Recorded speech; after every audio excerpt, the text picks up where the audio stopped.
लोगोफोर नोंथांमोनखौ आंनि फैलाव बसुमतारी ब्लग इउटुब चेनेलाव बयखौबो बरायना लाबाय। आसा खालामो नोंथांमोनाबो इसोरनि अननायाव मोजाङैनो दं। आंबो मोजाङैनो दं।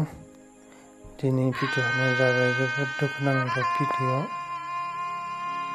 नै बै बुहुरनाय टिकेट होग्राखौनो बुफाय बुसि खालामदों। बेयाव टिकेट होदोंमोन, दा टिकेट होग्राफ्रा खारखुमाजोब्बाय।